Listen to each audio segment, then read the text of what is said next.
ಶ್ರೀಗುರುಭ್ಯೋ ನಮಃ. ಹರಿ ಓಂ. ಶ್ರಿಯಪ್ಪತ್ತೇ ನಿತ್ಯ ಗಣಿತ ಗುಣಮಾಣಿಕ್ಯ ವಿಶದ ಪ್ರಭಾಜಾಲೋಲ್ಲಾಸೋಪಹತ ಸಕಲಾವದ್ಯತಮಸೆ ಜಗಜ್ಜನ್ಮಸ್ಥೇಮ ಪ್ರಲಯ ರಚನಾಶೀಲ ವಪುಷೇ ನಮೋ ಶೇಷಾಮ್ನಾಯ ಸ್ಮೃತಿಹೃದಯ ದೀಪ್ತಾಯ ಹರಯೇ ಯೇನ ಪ್ರಾದುರಭಾವಿ ಭೂಮಿವಲಯೇ ವ್ಯಸ್ತಾರಿಗೋ ಸಂತತಿ ಪ್ರಬೋಧಿಶ್ರುತಿ ಪಂಕಜಂ ಕರುಣಯಾ ಪ್ರಕಾಶೀತತ್ವಂ ಪರಂ ಧ್ವಂತಂ ಧ್ವಂಸಮನಾಯಿ ಸಾಧುನಿಕರಶ್ಚಾಕಾರಿ ಸನಮಾರ್ಗಗಃ ತೇನ ವ್ಯಾಸದಿವಾಕರೇಣ ಸತತಂ ಮಾತ್ಯಾಜಿ ಮೇ ಮಾನಸಂ ವ್ಯಾಪ್ತಿರ್ಯಸ್ಯ ನಿಜೇ ನಿಜೇನ ಮಹಸಾ ಪಕ್ಷೇ ಸಪಕ್ಷೇ ಸ್ಥಿತಿಃ ವ್ಯಾವೃತ್ತಿಶ್ಚ ವಿಪಕ್ಷತೋತ ವಿಷಯೇ ಸಕ್ತಿರ್ನ ವೈಬಾಧಿತೆ ನೈವಾಸ್ತಿ ಪ್ರತಿಪಕ್ಷಯುಕ್ತಿರತುಲಂ ಶುದ್ಧಂ ಪ್ರಮಾಣಂ ಸಮೆ ಭೂಯಾತ್ತತ್ವ ವಿನಿರ್ಣಯಾಯ ಭಗವಾನಾನಂದತೀರ್ಥೋ ಮುನಿಃ ಭವತಿ ಯದನುಭಾವಾದೇಡಮೂಕೋಪಿ ವಾಗ್ಮಿ ಜಡಮತಿರಪಿ ಜಂತುರ್ಜಾಯತೆ ಪ್ರಾಜ್ಞಮೌಲಿಃ ಸಕಲವಚನಚೇತೋ ದೇವತಾ ಭಾರತೀ ಸ ಮಮ ವಚಸಿ ನಿಧತ್ತಾಂ ಸನ್ನಿಧಿಂ ಮಾನಸೇ ಚ ರಮಾನಿವಾಸೋಚಿತ ವಾಸಭೂಮಿ ಸನ್ಯಾಯ ರತ್ನಾವಲಿ ಜನ್ಮಭೂಮಿ ವೈರಾಗ್ಯ ಭಾಗ್ಯೋ ಮಮ ಪದ್ಮನಾಭ ತೀರ್ಥಾಮೃತಾಬ್ಧಿರಭವತಾದ್ವಿಭೂತ್ಯೈ ಪದವಾಕ್ಯ ಪ್ರಮಾಣಜ್ಞಾನ್ ಪ್ರತಿವಾದಿ ಮದಚ್ಛಿದಃ ಶ್ರೀಮದಕ್ಷುಭ್ಯ ತೀರ್ಥಾಖ್ಯಾನುಪತಿಷ್ಠೆ ಗುರುನ್ಮಮ ಶ್ರೀಮದಾನಂದ ತೀರ್ಥಾರ್ಯ ಸನ್ಮನಃ ಸರಸಿ ಭುವಿ ಅನುವ್ಯಾಖ್ಯಾನನಲಿನೇ ಚಂಚರೀಕತಿ ಮೇ ಮನಃ ನ ಶಬ್ದಾಬ್ದೌ ಗಾಢಾಃ ನ ಚ ನಿಗಮ ಚರ್ಚಾಸು ಚತುರಾಃ ನ ಚ ನ್ಯಾಯೇ ಪ್ರೌಢಾಃ ನ ಚ ವಿದಿತವೇದ್ಯಾ ಅಪಿ ವಯಂ ಪರಂ ಶ್ರೀಮತ್ಪೂರ್ಣಃ ಪ್ರಮತಿ ಗುರುಕಾರುಣ್ಯ ಸರಣಿಂ ಪ್ರಪನ್ನಾಮಾನ್ಯಾ ಸ್ಮಃ ಕಿಮಪಿ ಚ ವದಂತೋಪಿ ಮಹತಾಂ ಭಗವತಾ ಬಾದರಾಯಣೇನ ಪ್ರಾಣಿನಾಂ ನಿಶ್ರೇಯಸಾಯ ಪ್ರಣೀತಮಪಿ ಬ್ರಹ್ಮಮೀಮಾಂಸಾ ಶಾಸ್ತ್ರಂ ಅಸಾಧು ನಿಬಂಧಂ ದದಮಸ ಅವಕುಂಠಿತತ್ವೇನ ಅಪ್ರಣೀತಮಿವ ಮನ್ಯಮಾನಃ ಭಗವಾನ್ ಆನಂದತೀರ್ಥಮುನಿಃ ಯಥಾಚಾರ್ಯಾಭಿಪ್ರಾಯಂ ಅಸ್ಯ ಭಾಷ್ಯಂ ವಿಧಾಯ ಅನುಭಾಷ್ಯಮಪಿ ಕರಿಷ್ಯನ್ ವಿಲೀನ ಪ್ರಕೃತಿತಯಾ ಸ್ವಯಮಂತರಾಯ ವಿದುರೋಪಿ ಅನವರತಮೀಶ್ವರ ಪ್ರವಣಕಾಯ ಕರಣರುತ್ತಿರಪಿ ನಾರಾಯಣ ಪ್ರಣಾಮಾದಿಕಂ ಪಾರೀಪ್ಸಿತಸ್ಯ ಅನಂತರಾಯ ಪರಿಸಮಾಪ್ತೇಃ ಪ್ರಚಯಸ್ಯ ಚ ಹೇತುತಯಾ ಅವಗೀತ ಶಿಷ್ಟಾಚಾರ ಪರಂಪರಾದಿನಾ ಅವಗತಂ ಅವಶ್ಯಂ ಕರಣೀಯಂ ಶಿಷ್ಯಾನ್ ಗ್ರಾಹಯಿತುಂ ಗ್ರಂಥಾದೌ ನಿಬಧ್ನಾತಿ ನಾರಾಯಣಮಿತಿ ನಾರಾಯಣಂ ನಿಖಿಲ ಪೂರ್ಣ ಗುಣೈಕದೇಹಂ ನಿರ್ದೋಷಮಾಪ್ಯತಮಮಪ್ಯಖಿಲೈ ಸುವಾಕ್ಯೈಃ ಅಸ್ಯೋದ್ಭವಾದಿದಮಶೇಷ ವಿಶೇಷತೋಪಿ ವಂದ್ಯಂ ಸದಾ ಪ್ರಿಯತಮಂ ಮಮ ಸನ್ನಮಾಮಿ ತಮೇವ ಶಾಸ್ತ್ರ ಪ್ರಭವಂ ಪ್ರಣಮ್ಯ ಜಗದ್ಗುರುಣಾಂ ಗುರುಮಂಜಸೈವ ವಿಶೇಷತೋ ಮೇ ಪರಮಾಖ್ಯ ವಿದ್ಯ ವ್ಯಾಖ್ಯಾಂ ಕರೋಮ್ಯನ್ವಪಿ ಚಾಹಮೇವ ಓಂ ಓಂ ಅಥಾತೋ ಬ್ರಹ್ಮ ಜಿಜ್ಞಾಸಾ ಓಂ ಶ್ರುತಿ ಕ್ಷೀರಾಬ್ಧಿ ಮಾಮಥ್ಯ ಧೀಮಂ ಧರಮಹೀಭೃತ ಪ್ರಾಪ್ತ ನ್ಯಾಯಸುಧಾ ಯೇನ ತಂ ಜಯೀಂದ್ರಮಹಂ ಭಜೆ ಬುಧೈರಪಿ ಸುದುರ್ಬೋಧೆ ಗ್ರಂಥೇಯನ್ ಮಮ ಸಾಹಸಂ ತತ್ಪಾರಯಂತು ನಿಪುಣಾಃ ಗುರುಪಾದರಜಕ್ಕಣಾಃ ಲೌಕಿಕ ಫಲಂ ಲಕ್ಷಣಾಮೃತದೋಹಿನಿ ಗುರುವನುಗ್ರಹ ರೂಪಾಂತಾಂ ಕಾಮಧೇನುಮುಪಾಸ್ಮಹೇ ಮದ್ವೋಕ್ತಿರ್ದ್ವಿನದಿ ಜಯಾರ್ಯ ಶುಭವಾಕ್ಸೂರ್ಯಾತ್ಮಜ ಸಂಗಮೆ ವ್ಯಾಖ್ಯಾ ಸ್ನಾನಮಹೋ ವಿಧಾಯ ನೃಹರೇ ಪ್ರಾಪ್ಯ ಪ್ರಸಾದಂ ಪರಂ ಪ್ರಾಪುರ್ಣೇ ಕೃತಕೃತ್ಯತಾಂ ಗತಮಲಾ ವಿದ್ಯಾದಿರಾಜಾದಯೋ ಯೋಗೀಶಾ ಕೃಪಯಂತು ತೇ ಜಯಮುನೇರ್ಭಾವಸ್ಯ ಬೋಧಾಯ ಮೇ ಶುಕೇನ ಶಾಂತ್ಯಾದಿಷು ವಾಂಗ್ಮಯೇಷು ವ್ಯಾಸೇನ ಧೈರ್ಯಂ ಬುಧಿನೋಪಮೇಯಂ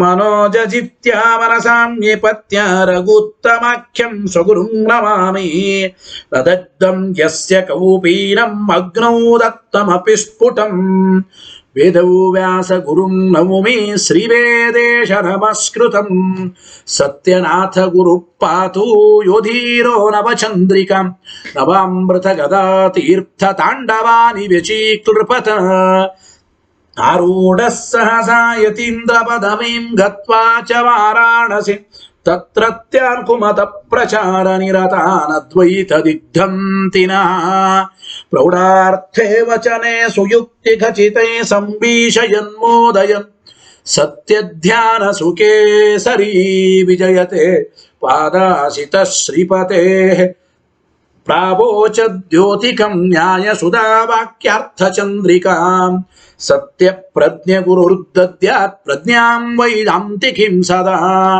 ಬಂಧುಸ್ತ್ವಂ ಗುರುರಿಷ್ಟ ದೈವತಮಿತಿ ತ್ವತ್ಪಾದ ಪಂಕೇರುಹಂ ಪ್ರಾಪ್ತಂ ಮಾಂ ಪರಿಪಾಲಯೇತಿ ಸತತಂ ಯಾಚೇ ನಿಬದ್ಧಾಂಜಲಿ ಚಿತ್ತಂ ಮದ್ಗುಣ ದೋಷ ಚಿಂತನ ವಿದೋ ನೂನಂ ಮನಾಕ್ಮಾ ಕೃತಾಃ ಸತ್ಯಾಭಿಜ್ಞ ಗುರೋಸ್ತ್ವದಂಗ್ರಿಯುಗಲಂ ಹಿತ್ವಾ ನಮೇ ಸದ್ಗತಿ ಸತ್ಯಾಭಿಜ್ಞಕರಾಬ್ಜೋತ್ಥಾನ್ ಪಂಚಾಶದ್ವರ್ಷ ಪೂಜಕಾನ್ ಸತ್ಯ ಪ್ರಮೋದ ತೀರ್ಥಾರ್ಯಾನ್ ನೌಮಿ ನ್ಯಾಯ ಸುಧಾರತಾನ್ ವೇದೇಶ ಮುನಿ ಸತ್ಪಾದ ಸೇವಾ ಸಂಪ್ರಾಪ್ತ ವೈಭವಾನ್ ಯಾದವಾರ್ಯಾನ್ ವರಸುಧಾ ಟೀಕಾಕಾರಾನ್ ವಯಂ ನುಮಃ ಪೃಥ್ವೀ ಮಂಡಲ ಮಧ್ಯಸ್ಥಾ ಪೂರ್ಣಬೋಧ ಮತಾನುಗಾ ವೈಷ್ಣವ ವಿಷ್ಣು ಹೃದಯ ತಾನ್ನಮಸ್ಸೆ ಗುರುನ್ ಮಮ ಆಪಾದ ಮೌಲಿ ಪರ್ಯಂತಂ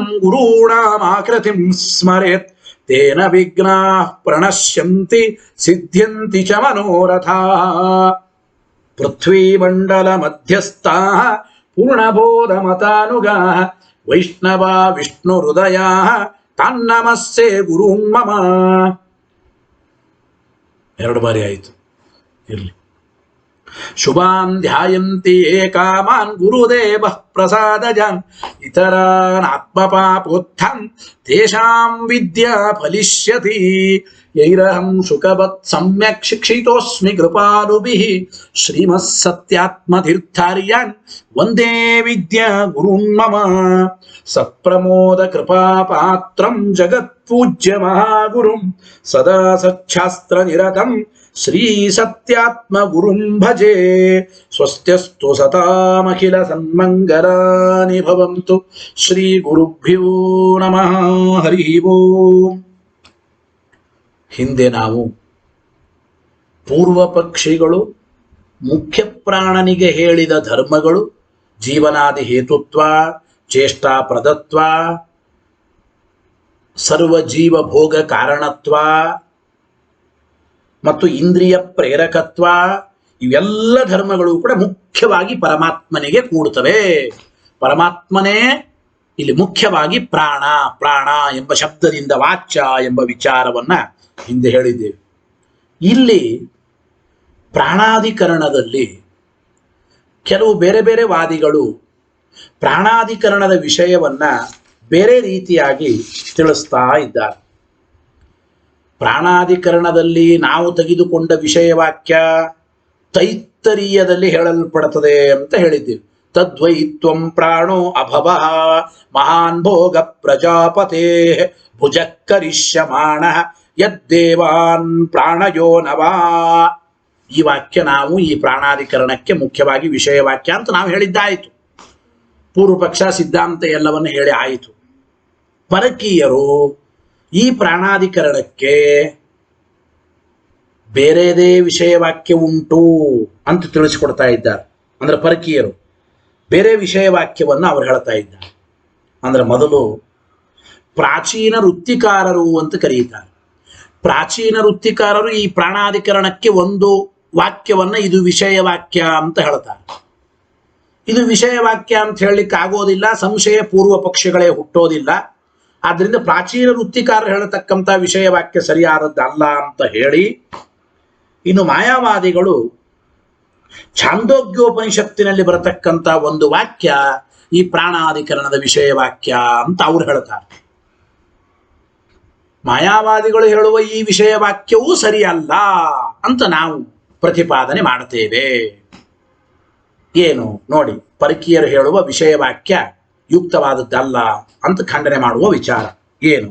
ಅತ್ರ ಕೇಚಿತ, ಇಲ್ಲಿ ಕೆಲವರು ಅಂದ್ರೆ ಪ್ರಾಚೀನ ವೃತ್ತಿಕಾರರು, ಅವರು ಏನು ಹೇಳ್ತಾ ಇದ್ದಾರೆ ಅಂದ್ರೆ, ಪ್ರಾಣಸ್ಯ ಪ್ರಾಣಂ ಪ್ರಾಣಬಂಧನಂ ಹಿ ಸೌಮ್ಯ ಮನಃ ಇತಿ ಚ ಉದಾಹರಂತಿ. ಈ ರೀತಿ ವಾಕ್ಯಗಳನ್ನ ವಿಷಯ ವಾಕ್ಯ ಅಂತ ಅವರು ಹೇಳ್ತಾರೆ ಪ್ರಾಣಾಧಿಕರಣಕ್ಕೆ. ಪ್ರಾಣಸ್ಯ ಪ್ರಾಣಂ ಪ್ರಾಣಬಂಧನಂ ಹಿ ಸೌಮ್ಯ ಮನಃ, ಈ ಎರಡು ವಾಕ್ಯಗಳು ವಿಷಯ ವಾಕ್ಯ ಅಂತ ಪ್ರಾಚೀನ ವೃತ್ತಿಕಾರರು ಉದಾಹರಣೆ ಮಾಡ್ತಾರೆ. ಈ ಎರಡೂ ವಿಷಯ ವಾಕ್ಯಗಳು ಅಂತ ಸ್ವೀಕಾರ ಮಾಡ್ಲಿಕ್ಕಾಗಲ್ಲ ಅಂತ ಅವರನ್ನು ಕುರಿತು ಮಾಯಾವಾದಿಗಳು ಹೇಳ್ತಾ ಇದ್ದಾರೆ. ಏನು, ಯಾಕೆ ಈ ಎರಡು ವಿಷಯ ವಾಕ್ಯಗಳಲ್ಲ ಅಂತ ಮಾಯಾವಾದಿಗಳಂತಾರೆ ಅಂತಂದ್ರೆ, ನೋಡಿ, ತದಯುಕ್ತಂ ಇತ್ಯಪರೇ, ಈ ಪ್ರಾಚೀನ ವೃತ್ತಿಕಾರರು ಹೇಳಿದ ಈ ಎರಡು ವಾಕ್ಯಗಳು ವಿಷಯ ವಾಕ್ಯ ಅಂತ ಹೇಳಲಿಕ್ಕಾಗಲ್ಲ, ಇದು ಸರಿಯಲ್ಲ. ತದಯುಕ್ತಂ ಇತ್ಯಪರೇ, ಪ್ರಾಚೀನ ವೃತ್ತಿಕಾರರು ಹೇಳಿದ ವಿಷಯ ವಾಕ್ಯ ಇದು ಯುಕ್ತವಾದದ್ದಲ್ಲ ಅಂತ ಅಪರೆ ಅಂದ್ರೆ ಮಾಯಾವಾದಿಗಳು ಹೇಳ್ತಾರೆ. ಯಾಕೆ? ಶಬ್ದಭೇದಾತ್ ಪ್ರಕರಣವಶಾಚ್ಚ ಸಂಶಯ ಅನುಪಪತ್ತೇ. ಮಾಯಾವಾದಿಗಳಂತ ಇದ್ದಾರೆ ನೋಡಿ, ಮೊದಲನೇ ವಾಕ್ಯದಲ್ಲಿ ಶಬ್ದಭೇದ ಇದೆ. ಪ್ರಾಣಸ್ಯ ಪ್ರಾಣಂ, ಪ್ರಾಣನಿಗೂ ಪ್ರಾಣ, ಹೀಗೆ ಶಬ್ದಭೇದ ಇದೆ.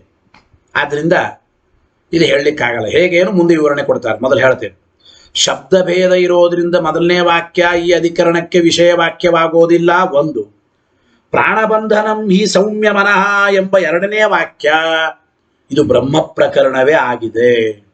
ಬ್ರಹ್ಮ ಪ್ರಕರಣವೇ ಆದ್ದರಿಂದ ಇದು ಪ್ರಾಣಾಧಿಕರಣದ ವಿಷಯ ವಾಕ್ಯ ಅಂತ ಸ್ವೀಕಾರ ಮಾಡ್ಲಿಕ್ಕೆ ಆಗೋದಿಲ್ಲ ಅಂತ ಈ ರೀತಿ ಮಾಯಾವಾದಿಗಳು ಹೇಳ್ತಾ ಇದ್ದಾರೆ. ಹೇಗೆ ಅದರ ವಿವರಣೆ ನೋಡಿ. ಏನು ಅಂದ್ರೆ, ಯಥಾ ಖಲು ಸಂಶಯ ಅನುಪಪತ್ತೆ, ಅವರು ಕೊಟ್ಟ ಕಾರಣ. ಮೊದಲನೇ ವಾಕ್ಯದಲ್ಲಿ ಶಬ್ದಭೇದ ಇದೆ, ಎರಡನೇ ವಾಕ್ಯದಲ್ಲಿ ಇದು ಬ್ರಹ್ಮ ಪ್ರಕರಣ, ಪ್ರಾಣನಿಗೆ ಸಂಬಂಧಪಟ್ಟದ್ದಲ್ಲ. ಆದ್ರಿಂದ ಪ್ರಕರಣ ವಶಾತ ಅದು ಬ್ರಹ್ಮನನ್ನು ತಿಳಿಸಿಕೊಡ್ತಕ್ಕಂಥ ವಾಕ್ಯ ಅಂದ ಮೇಲೆ ಈ ಎರಡು ವಾಕ್ಯಗಳಲ್ಲಿಯೂ ಕೂಡ ಸಂಶಯನೇ ಹುಟ್ಟೋದಿಲ್ಲ. ವಿಷಯ ವಾಕ್ಯ ಅಂದ್ರೆ ಏನು ಗೊತ್ತಾ? ಒಂದು ಅಧಿಕರಣದ ರಚನೆಗೆ ಮೊದಲು ಇರೋದೇನೆ ವಿಷಯ ವಾಕ್ಯ, ಒಂದು ವೇದ ವಾಕ್ಯ. ಆ ಶ್ರುತಿಯ ಒಂದು ವಾಕ್ಯ ತೆಗೆದುಕೊಂಡು ಅದನ್ನು ವಿಷಯ ವಾಕ್ಯ, ಆ ವಿಷಯ ವಾಕ್ಯದ ಮೇಲೇನೆ ಸಂಶಯ, ಪೂರ್ವ ಪಕ್ಷ, ಸಿದ್ಧಾಂತ, ಹೀಗೆ ಅಧಿಕರಣ ರಚನೆ ಆಗಬೇಕು. ಪ್ರಾಣಸ್ಯ ಪ್ರಾಣಂ ಎಂಬ ವಾಕ್ಯವಾಗಲಿ, ಪ್ರಾಣಬಂಧನಂ ಹಿ ಸೌಮ್ಯ ಮನಃ ಎಂಬ ವಾಕ್ಯವಾಗಲಿ, ಎರಡೂ ಈ ಪ್ರಾಣಾಧಿಕರಣಕ್ಕೆ ವಿಷಯವಾಗುವುದಿಲ್ಲ ಅಂತ ಮಾಯಾವಾದಿಗಳಂತಾರೆ ಪ್ರಾಚೀನ ವೃತ್ತಿಕಾರನ ಕುರಿತು. ಯಾಕೆ? ಮೊದಲನೇ ವಾಕ್ಯದಲ್ಲಿ ಶಬ್ದಭೇದ ಇದೆ, ಪ್ರಾಣಸ್ಯ ಪ್ರಾಣಂ ಅಂತ ಹೇಳ್ತಾ ಇದ್ದಾರೆ ಶಬ್ದಭೇದ. ಎರಡನೇ ವಾಕ್ಯ ಅದು ಬ್ರಹ್ಮನ ಪ್ರಕರಣವೇ ಆಗಿದೆ, ಅದರಿಂದ ಅದು ಬ್ರಹ್ಮನೇ ತಿಳಿಸಿಕೊಡ್ತಾ ಇದ್ರೆ ಒಟ್ಟು ಸಂಶಯ ಹುಟ್ಟೋದಿಲ್ಲ. ಎರಡನ್ನೂ ವಿಷಯ ವಾಕ್ಯಗಳು ಅಂತ ತೆಗೆದುಕೊಂಡಾಗ ಇಲ್ಲಿ ಸಂಶಯವೇ ಹುಟ್ಟೋದಿಲ್ಲ. ಆದ್ದರಿಂದ ಅವೆರಡು ವಾಕ್ಯಗಳು ಕೂಡ ಸರ್ವಥಾ ವಿಷಯ ವಾಕ್ಯ ಅಂತ ಆಗೋದಿಲ್ಲ ಅಂತ ಮಾಯಾವಾದಿಗಳು. ಹೇಗೆ ಅವರು ತೋರಿಸ್ತಾರೆ ದೃಷ್ಟಾಂತ ಕೊಟ್ಟು ಮಾಯಾವಾದಿಗಳು. ಏನು? ಯಥಾ ಖಲು ಪಿತುಪಿತ ಇತಿ ಪ್ರಯೋಗೆ. ಪಿತುಪಿತ ಸಂಸ್ಕೃತದಲ್ಲಿ ಪಿತುಹು ಪಿತ ಅಂದ್ರೇನು? ತಂದೆಯ ತಂದೆ, ಅಜ್ಜ ಅಂತ ಅರ್ಥ. ಪಿತಾಮಹ. ಪಿತುಪಿತ ಅಂತ ಪ್ರಯೋಗ ಮಾಡಿದಾಗ ಇಲ್ಲಿ ನೋಡಿ, ಪಿತುಹು ಎಂಬುದು ಅನ್ಯ ಪಿತಾ ಷಷ್ಠಿ ನಿರ್ದಿಷ್ಟ, ಷಷ್ಠಿ ನಿರ್ದಿಷ್ಟ ಪಿತಾ ಅನ್ಯ, ಹಿಂಗ್ ಓದ್ಬೇಕು ಅದನ್ನ. ಅನ್ಯ ಪಿತಾ ಷಷ್ಠಿ ನಿರ್ದಿಷ್ಟ ಅಂದ್ರೆ ಷಷ್ಠಿ ವಿಭಕ್ತಿಯಿಂದ ಹೇಳಲ್ಪಟ್ಟ ತಂದೆ ಇವನು ಬೇರೆ. ಪಿತುಹು ಷಷ್ಠಿ ವಿಭಕ್ತಿ ಅದು. ಆ ಷಷ್ಠಿ ವಿಭಕ್ತಿಯಿಂದ ಹೇಳಲ್ಪಟ್ಟ ತಂದೆ ಇವನು ಬೇರೆ. ಪ್ರಥಮ ವಿಭಕ್ತಿ ಪಿತುಹು ಪಿತಾ, ಪಿತಾ ಪಿತರೌ ಪಿತರಃ, ಪಿತಾ ಪ್ರಥಮ ವಿಭಕ್ತಿ ಏಕವಚನ. ಆದ್ದರಿಂದ ಅನ್ಯ ಪ್ರಥಮ ನಿರ್ದಿಷ್ಟ ಪಿತಾಮಹ ಅಂದ್ರು. ಅಂದ್ರೆ ಪ್ರಥಮ ವಿಭಕ್ತಿಯಿಂದ ಹೇಳಲ್ಪಟ್ಟ ಎರಡನೇ ಪಿತಾ ಎಂಬ ಶಬ್ದ ಅದು ಇನ್ನೊಬ್ಬ ಅಂದ್ರೆ ಬೇರೆಯಾದ ಅಜ್ಜನನ್ನ ಹೇಳಿಕೊಡ್ತಾ ಇದೆ. ಗೊತ್ತಾಯಿತೋ ಇಲ್ಲೋ? ಪ್ರಥಮ ವಿಭಕ್ತಿಯಿಂದ ನಿರ್ದಿಷ್ಟವಾದ ಅಜ್ಜನನ್ನ ತಿಳಿಸಿಕೊಡುವ ಶಬ್ದ ಅಂದ್ರೆ ತಂದೆಯ ತಂದೆ. ಆ ತಂದೆಯ ತಂದೆ ಬೇರೆನೆ. ಗೊತ್ತಾಯಿತೋ ಇಲ್ಲೋ? ಹಾಗೆ ಅಂದ್ರೆ ಶಬ್ದಭೇದವೇ ಇದೆ. ಶಬ್ದಭೇದವೇ ಇಲ್ಲಿ. ತಂದೆಯ ತಂದೆ ಅಂತ ಅರ್ಥ ತಂದೆಯ ಪಿತೋ ಷಷ್ಠಿ ವಿಭಕ್ತಿಯಿಂದ ನಿರ್ದಿಷ್ಟನಾದ ತಂದೆ ಎಂಬನು ಒಬ್ಬ ವ್ಯಕ್ತಿ ಬೇರೆ. ಪಿತುಹು ಅಂದ್ರೆ ಆ ತಂದೆಯ ತಂದೆ ಅಂದ್ರೆ ಪಿತಾಮಹ, ಅವನು ಪ್ರಥಮ ವಿಭಕ್ತಿಯಿಂದ ನಿರ್ದಿಷ್ಟನಾದ ವ್ಯಕ್ತಿ, ಇವನು ಬೇರೆನೆ. ಇತಿ ಗಮ್ಯತೆ. ತದ್ವತ ಮಾಯಾವಾದಿಗಳಂತಾರೆ ಪ್ರಾಚೀನ ವೃತ್ತಿಕಾರರಿಗೆ.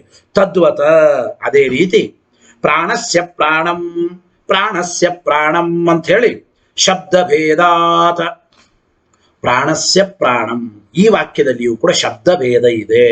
ಪ್ರಾಣಸ್ಯ ಮೊದಲನೇ ಪ್ರಾಣ ಶಬ್ದ ಷಷ್ಠಿ ವಿಭಕ್ತಿಯಿಂದ ಹೇಳಲ್ಪಟ್ಟದ್ದು.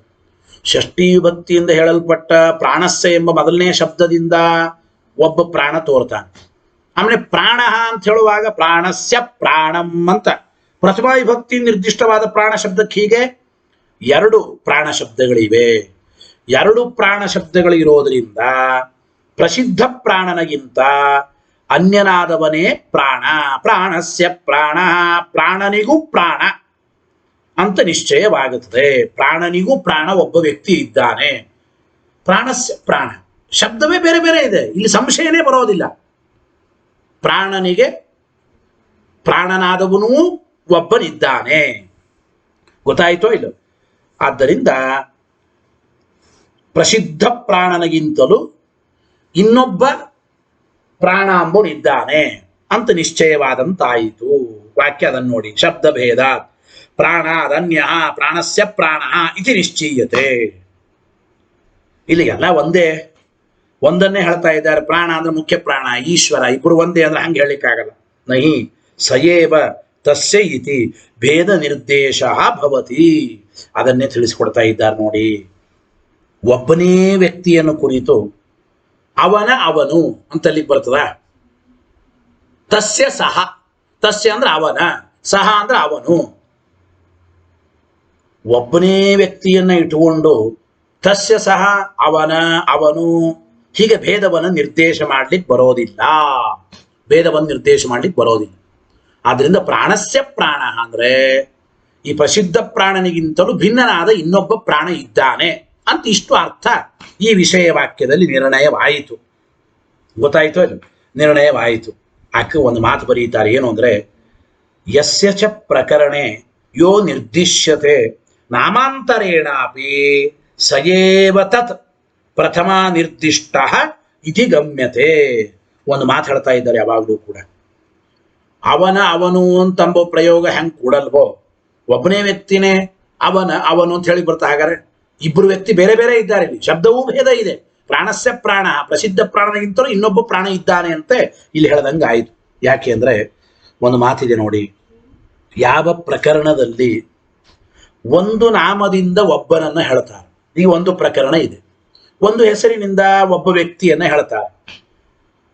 ಒಂದು ಹೆಸರಿನಿಂದ ಒಬ್ಬ ವ್ಯಕ್ತಿಯನ್ನು ಹೇಳಿದ ಮೇಲೆ ಆ ಪ್ರಕರಣದಲ್ಲೇ ಬರುವ ಇನ್ನೊಂದು ಶಬ್ದಗಳಿಂದ ಇನ್ನೊಂದು ನಾಮಗಳಿಂದಲೂ ಕೂಡ ಆ ವ್ಯಕ್ತಿನೇ ಹೇಳಲ್ಪಡ್ತಾನೆ. ಇದು ಜನರಲ್ ರೂಲ್, ಇದು ಸಾಮಾನ್ಯ ನಿಯಮ. ಒಂದು ಪ್ರಕರಣದಲ್ಲಿ ಮೊದಲು ಒಬ್ಬ ವ್ಯಕ್ತಿಯನ್ನ ಒಂದು ಶಬ್ದದಿಂದ ಹೇಳಿರ್ತಾರೆ, ಬೇರೆ ಶಬ್ದದಿಂದಲೂ ಕೂಡ ಅದೇ ವ್ಯಕ್ತಿನೇ ಹೇಳಲ್ಪಡ್ತಾನೆ ಅಂತೆ ನಾವು ಅರ್ಥ ಮಾಡಿಕೊಳ್ಳಬೇಕು. ಟೀಕರ ಹೇಳ್ತಾರೆ, ಯಸ್ಯ ಪ್ರಕರಣೆಯೇ ಯಾವ ಒಂದು ಪ್ರಕರಣದಲ್ಲಿ ಯಹ ನಿರ್ದಿಶ್ಯತೆ ಒಂದು ಶಬ್ದದಿಂದ ಒಬ್ಬ ವ್ಯಕ್ತಿ ಹೇಳಲ್ಪಟ್ಟಾಗ ನಾಮಾಂತರೇಣಾಪಿ ಬೇರೆ ನಾಮ ಬೇರೆ ಶಬ್ದಗಳಿಂದಲೂ ಕೂಡ ಸಯೇವ ತತ ಅವನೇ ಹೇಳಲ್ಪಡ್ತಾನೆ. ಹಾಗೆ ಪ್ರಥಮ ನಿರ್ದಿಷ್ಟ ಇತಿ ಗಮ್ಯತೆ. ಹೇಗೆ ಅಂದ್ರೆ ಯಥಾ ಜ್ಯೋತಿಷ್ಠೋಮಾಧಿಕಾರೇ. ಈ ಜ್ಯೋತಿಷ್ಠೋಮ ಯಾಗವನ್ನ ಹೇಳುವ ವಿಚಾರದಲ್ಲಿ ಅಂದ್ರೆ ಜ್ಯೋತಿಷ್ಠೋಮ ಪ್ರಕರಣ ಅಂತ ಕರೀತಾರೆ. ಜ್ಯೋತಿಷ್ಠೋಮಾಧಿಕರಣೆ ಅಂದ್ರೆ ಅಭಿಪ್ರಾಯ ಏನು? ಜ್ಯೋತಿಷ್ಠೋಮಾಧಿಕಾರೇ ವಿಷಯ ತಿಳಿಸ್ತಾ ಇದ್ದಾರೆ. ಅಂದ್ರೆ ಜ್ಯೋತಿಷ್ಠೋಮ ಪ್ರಕರಣದಲ್ಲಿ ಬರತಕ್ಕಂಥ ವಸಂತೆ ವಸಂತೆ ಜ್ಯೋತಿಷಾಯ ಜೇತ ಅಂತ ವಾಕ್ಯ ಬರುತ್ತದೆ. ವಸಂತೆ ವಸಂತೆ ಜ್ಯೋತಿಷಾಯ ಜೇತ ಇತ್ಯತ್ರ ಜ್ಯೋತಿಷ್ ಶಬ್ದ ಜ್ಯೋತಿಷ್ಠೋಮ ವಿಷಯೋ ಭವತಿ. ಹೌದೋ ಇಲ್ಲಿ ಈ ಪ್ರಕರಣದಲ್ಲಿ ವಸಂತೆ ವಸಂತೆ ಜ್ಯೋತಿಷಾಯ ಜೇತ ಆಮೇಲೆ ಜ್ಯೋತಿ ಎಂಬ ಶಬ್ದವು ಕೂಡ ಜ್ಯೋತಿಷ್ಠೋಮವನ್ನೇ ಹೇಳುತ್ತದೆ. ಇದು ಜ್ಯೋತಿಷ್ಠೋಮ ಪ್ರಕರಣ. ಜ್ಯೋತಿಷ್ಠೋಮವನ್ನು ಹೇಳುವ ಶಬ್ದ ಒಂದಿದೆ, ಜ್ಯೋತಿಷ್ಠೋಮ ಅಂತ ಹೇಳ್ತಾರೆ. ಮುಂದೆ ಬರೇ ಜ್ಯೋತಿ ಶಬ್ದ ಇದೆ, ವಸಂತೆ ವಸಂತೆ ಜ್ಯೋತಿಷಾಯ ಚೇತ. ಆ ಜ್ಯೋತಿಷ್ ಶಬ್ದ, ಜ್ಯೋತಿ ಎಂಬ ಶಬ್ದ ಜ್ಯೋತಿಷ್ಠೋಮ ಪ್ರಕರಣದಲ್ಲಿ ಬರೋದ್ರಿಂದ ಜ್ಯೋತಿ ಎಂಬ ಶಬ್ದವೂ ಕೂಡ ಜ್ಯೋತಿಷ್ಠೋಮ ಎಂಬ ಯಾಗವನ್ನೇ ಹೇಳುತ್ತದೆ. ಗೊತ್ತಾಯಿತೋ ಇದು? ಜ್ಯೋತಿಷ್ ಶಬ್ದ ಜ್ಯೋತಿಷ್ಠೋಮ ವಿಷಯೋ ಭವತಿ. ಜ್ಯೋತಿಷ್ಠೋಮ ಎಂಬ ವಿಷಯವನ್ನೇ ಆ ಜ್ಯೋತಿ ಎಂಬ ಶಬ್ದವೂ ಕೂಡ ಹೇಳಬೇಕು ಎಂಬ ಮಾತನ್ನು ಹೇಳ್ತಾ ಇದ್ದಾರೆ. ತಥಾ ಅದೇ ರೀತಿ ಇಲ್ಲಿ, ತಥಾ ಅದೇ ರೀತಿ ಪರಸ್ಯ ಬ್ರಹ್ಮಣ ಪ್ರಕರಣೆ ಎರಡನೇ ವಿಚಾರ, ಪ್ರಾಣಬಂಧನಂ ಹಿ ಸೌಮ್ಯ ಮನಃ ಅಂಬೊಲ್ಲಿಯೂ ಕೂಡ ಇದು ಪರಬ್ರಹ್ಮನ ಪ್ರಕರಣ. ಪರಬ್ರಹ್ಮನ ಪ್ರಕರಣ ಅಂದ ಮೇಲೆ ಪ್ರಾಣಬಂಧನಂ ಹಿ ಸೌಮ್ಯ ಮನಃ ಅಂಬೋಲಿಯೂ ಕೂಡ ಪ್ರಾಣ ಶಬ್ದ ಪರಬ್ರಹ್ಮನನ್ನೇ ಹೇಳ್ತಾ ಇದೆ. ಏನ ಹೇಳದಲ್ಲ, ಒಂದು ಪ್ರಕರಣ ಯಾರು ಯಾವ ಅಂದ್ರೆ ಯಾವ ವಿಷಯದ ಪ್ರಕರಣವಾಗಿರುತ್ತದೋ ಒಂದು ಶಬ್ದ ಆ ಪ್ರಕರಣಕ್ಕೆ ಸಂಬಂಧಪಟ್ಟ ವಿಷಯವನ್ನು ಹೇಳುತ್ತದೆ. ಬೇರೆ ಶಬ್ದಗಳಿದ್ದರೂ ಕೂಡ ಅದನ್ನೇ ತಿಳಿಸಿಕೊಡ್ಬೇಕು. ಜ್ಯೋತಿಷ್ಠೋಮ ಪ್ರಕರಣವಾದ್ದರಿಂದ ಕೇವಲ ಜ್ಯೋತಿ ಎಂಬ ಶಬ್ದವೂ ಕೂಡ ಜ್ಯೋತಿಷ್ಠೋಮವನ್ನೇ ಹೇಳಬೇಕು. ಹಾಗೆ ಪ್ರಾಣಬಂಧನಂ ಹಿ ಸೌಮ್ಯ ಮನಃ ಎಂಬ ಈ ವಾಕ್ಯ ಬ್ರಹ್ಮನ ಪ್ರಕರಣದಲ್ಲಿ ಬರ್ತಾ ಇದೆ. ಆದ್ದರಿಂದ ಅಲ್ಲಿ ಇರತಕ್ಕಂಥ ಪ್ರಾಣ ಶಬ್ದವೂ ಕೂಡ ಪರಬ್ರಹ್ಮನನ್ನೇ ಹೇಳಬೇಕು. ತಥಾ ಪರಸ್ಯ ಬ್ರಹ್ಮಣ ಪ್ರಕರಣೆ ಪ್ರಾಣಬಂಧನಂ ಹಿ ಸೌಮ್ಯ ಇತಿ ಮನಃ ಇತಿ ಶ್ರುತಃ ಪ್ರಾಣ ಶಬ್ದ. ಈ ಒಂದು ಬ್ರಹ್ಮ ಪ್ರಕರಣದಲ್ಲಿ ಶ್ರುತವಾಗುವ ಈ ಪ್ರಾಣ ಶಬ್ದವೂ ಕೂಡ ಪರಬ್ರಹ್ಮನನ್ನೇ ಹೇಳಬೇಕು. ವಾಯು ವಿಕಾರ ಮಾತ್ರಂ ಕಥಂ ಅವಗಮಯೇ, ವಾಯು ವಿಕಾರವನ್ನು ಹೇಗೆ ಹೇಳಿಕೊಡ್ತದೆ ಅಂತ ಪ್ರಶ್ನೆ ಬರುತ್ತದೆ. ವಾಯುವಿನ ವೃತ್ತಿಗಳನ್ನ, ವಾಯು ವಿಕಾರವನ್ನ ಹೇಗೆ ಹೇಳಿಕೊಡುವುದಕ್ಕೆ ಸಾಧ್ಯ? ಆದ್ದರಿಂದ ಪರಬ್ರಹ್ಮನನ್ನು ಹೇಳಿಕೊಡೋದು ಮುಗಿದೋಯ್ತು. ಪ್ರಾಣ ಶಬ್ದ ಪರಬ್ರಹ್ಮನ ಹೇಳಿಕೊಡುತ್ತದೆ. ಆ ವಾಕ್ಯದಲ್ಲಿ ಪ್ರತಿಪಾದ್ಯನಾದವನು ಪ್ರಾಣ ಶಬ್ದದಿಂದ ಹೇಳಲ್ಪಟ್ಟವನು ಪರಬ್ರಹ್ಮನ. ಯಾಕೆ? ಅದು ಪರಬ್ರಹ್ಮನ ಪ್ರಕರಣ. ಮತ್ತು ಪ್ರಾಣಸ್ಯ ಪ್ರಾಣ ಅಂಬೋಲಿಯೂ ಕೂಡ ಪ್ರಸಿದ್ಧ ಪ್ರಾಣನಿಗಿಂತಲೂ ಇನ್ನೊಬ್ಬ ಪ್ರಾಣ ಇದ್ದಾನೆ, ಅವನು ಪರಬ್ರಹ್ಮ ಅಂತ ಹೇಳ್ದಂಗಾಯ್ತು. ಇಲ್ಲಿ ಸಂಶಯ ಏನಿಲ್ಲವೇ ಇಲ್ಲ. ಸಂಶಯನೇ ಇಲ್ಲ ಅಂದ್ರೆ ಪೂರ್ವ ಪಕ್ಷನೇ ಹುಟ್ಟೋದಿಲ್ಲ. ಆದ್ದರಿಂದ ಪ್ರಾಚೀನ ವೃತ್ತಿಕಾರರು ಹೇಳಿದ ಈ ಎರಡು ವಾಕ್ಯಗಳು ಈ ಪ್ರಾಣಾಧಿಕರಣದಲ್ಲಿ ವಿಷಯ ವಾಕ್ಯ ಅಂತ ಆಗೋದಿಲ್ಲ ಅಂತ ಮಾಯಾವಾದಿಗಳು ಅಂತ ಇದ್ದಾರೆ. ಅತಃ ಸಂಶಯ ಅವಿಷಯತ್ವ, ಈ ವಾಕ್ಯಗಳು ಸಂಶಯಕ್ಕೆ ವಿಷಯನೇ ಆಗೋದಿಲ್ಲ.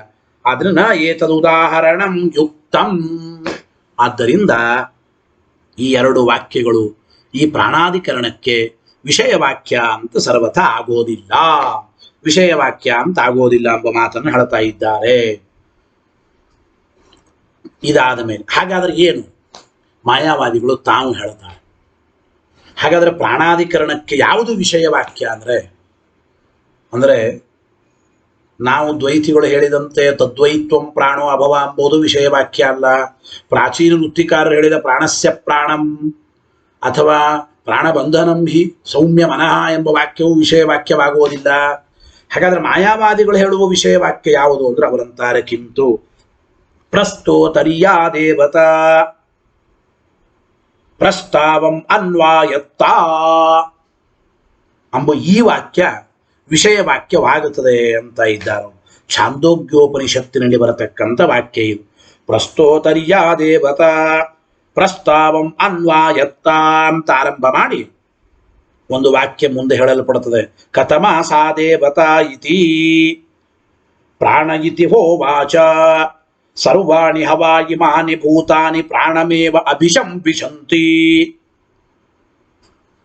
ಪ್ರಾಣಂ ಅಭ್ಯುಜ್ಯಹತೆ ಸೈಷಾ ದೇವತಾ ಪ್ರಸ್ತಾಪಂ ಅನ್ವಾಯತ್ತಾ ಇತ್ತೇತದ್ ಉದಾಹರಣ ವಾಕ್ಯಂ ಇತಿ.